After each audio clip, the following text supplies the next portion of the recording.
রাসূল করিম সাল্লাল্লাহু আলাইহি সাল্লামের জন্মে এত পরিমাণ খুশি হয়েছে তার বাদী পর্যন্ত তিনি আজাদ করে দিয়েছেন। এই খবরটা যখন তার চাকর এসে তার কাছে বলছে তিনি আজাদ করে দিয়েছেন, এত ভালোবেসেছেন নবী করিম সাল্লাল্লাহু আলাইহি সাল্লামকে। অথচ দেখা যায় যখনই আল্লাহ তাআলার রাসূল সাল্লাল্লাহু আলাইহি সাল্লাম কোরআনের কথা বলতে গেলেন, তার আদর্শের কথা বলতে গেলেন, সর্বপ্রথম বাধা দিয়েছে কিন্তু ওই শয়তান। কথা বলেন ঠিক কিনা? সর্বপ্রথম ওই শয়তান বাধা দিয়েছে, শুধু বাধাই দেয় নাই, এইরকম সর্বপ্রথম পাথর ছুঁড়ে মারছে রাসূল করিম সাল্লাল্লাহু আলাইহি সাল্লামের দিকে। সর্বপ্রথম হাদিসের মধ্যে আসছে, তাফসীরের মধ্যে আসছে, ওই পাথরটা রাসূল করিম সাল্লাল্লাহু আলাইহি সাল্লামের শরীর মুবারকে লাগে নাই, সামনে যে পড়ছে তাও আল্লাহ সহ্য করে নাই।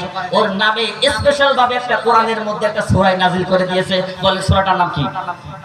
বলেন নাম কি? সূরাতুল লাহাব। সহ্য হয় নাই, ওর নামে একটা সূরা নাযিল হয়ে আল্লাহ তাআলা নাযিল করে দিয়েছেন, তাব্বাত ইয়াদা আবি লাহাবি ওয়া তাব। তাব্বাত ইয়াদা আবি লাহাবি ওয়া তাব। ধ্বংস হোক আবু লাহাবের দুই হাত। কয় হাত? দুই হাত। কয় হাত? এইখানে একটু ভালো করে বুঝবেন। ধ্বংস হোক আবু লাহাবের দুই হাত। কয় হাত? দুই হাত। এখন আল্লাহ রাসূল সাল্লাল্লাহু আলাইহি সাল্লামকে কয় হাত দিয়ে পাথর মারছিল? কয় হাত দিয়ে? এক হাত দিয়ে। কিন্তু এই কোরআনে এই সূরার মধ্যে বলছে তাব্বাত ইয়াদা দিবসন, ইয়াদা নে ছিল নুনটা কেটে গেছে, ইয়াদা ধ্বংস আবু লাহাবের দুই হাত। তাহলে আল্লাহ তো মনে করে জুলুম করে ফেলছে আবু লাহাবের উপর। জুলুম করে ফেলছে কেন? সে মারছে এক হাত দিয়ে, পাথর ছিল ছুঁড়ে মারছে এক হাত দিয়ে, আর আল্লাহ তাআলা বলছে দুই হাত দিয়ে ধ্বংস হয়ে যাক। কারণ কি জানেন? একটা মানুষ যত জোরে একটা লোককে কিছু কিছু একটা জিনিস চ্যাঙ্গা দিতে যায়, এই বাম হাত সাপোর্ট করে কি করে না? করে। করে কি করে না? করে। আপনি এই হাত দিয়ে যত জোরে মারতে যাবেন তত এই হাত আপনাকে শক্তি যোগাবে, তত আপনার লাড়াচাড়া করা লাগবে, যত লাড়াচাড়া করতে পারবেন তত এই হাতে আপনি জোর পাবেন। কথা বলেন ঠিক কিনা?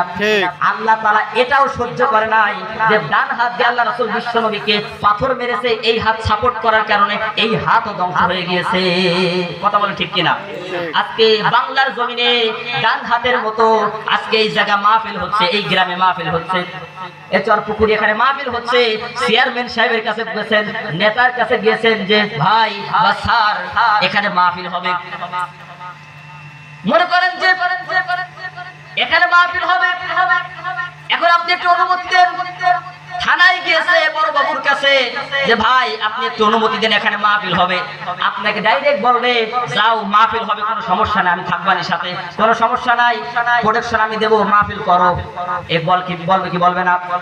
এক হাত দিয়ে আপনাকে বলে দিবে, বাম হাত দিয়ে আবার ওর থেকে বড় নেতারে বলবে সাবধান, ওই পূর্বপাড়া ওই চর পুকুরিয়া গ্রামে মসজিদে যেন মাহফিল না হয়। কথা বলে ঠিক কিনা? এরকম হয় কি হয় না? ডান হাত দিয়ে আপনাকে বাহবা দিচ্ছে না, যাও করো, সমস্যা নাই, আছে তোমার সাথে। বাম হাত দিয়ে উপরে ফোন দিচ্ছে, আছে না নাই? আছে। আবার দেখেন যারা ইসলামের ক্ষতি করার চেষ্টা করতেছে আর পিছন থেকে কিছু মুনাফিক মার্কা বামপন্থীরা সাপোর্ট করতেছে, আপনি চিন্তাও করতে পারবেন না, যার ভিতর লারই বাপে কোনো সন্দেহ নাই, কঠিন কিয়ামতের দিনে আবু লাহাবের সাথে তার হাসর নাসর হবে। কথা বলেন ঠিক না? শুধু তাই নয়, তার হাত শুধু ধ্বংস হয় নাই, মা আগনা আনহু মালুহু ওয়া মা কাসাব, তার মাল সে যা উপার্জন করেছিল তার কোনোই কাজে আসলো না। তাহলে বোঝা গেল যদি নেতা হিসেবে আল্লাহ রাসূলকে অনুসরণ না করি, যদি তার আনুগত্য না প্রকাশ করি, তাহলে আমার হাত তো কাজে আসবেই না, আমার বডি তো কাজে আসবেই না, আমার কোনো অর্থ সম্পদ আল্লাহর দরবারে গ্রহণযোগ্য হবে না। কথা বলে ঠিক কিনা? ঠিক। কথা বলে ঠিক কিনা? সেজন্য বোঝা যাচ্ছে নামাজের ভিতরে যে এরকম নেতা আমরা আদর্শ যে ইমামের আমরা অনুসরণ করি, নামাজের বাহিরেও এইরকম নেতার অনুসরণ করার দরকার আছে না নাই? আছে। নেতার অনুসরণ আপনি যদি না করেন তাহলে আপনি কঠিন কিয়ামতের দিনে আপনি জান্নাত পাবেন না, কোনোভাবেই জান্নাত পাবেন না। আমরা সবাই জানি ফিরাউনকে নীল নদে চুবাই মারছিল কে? আল্লাহ। তখন ফিরাউন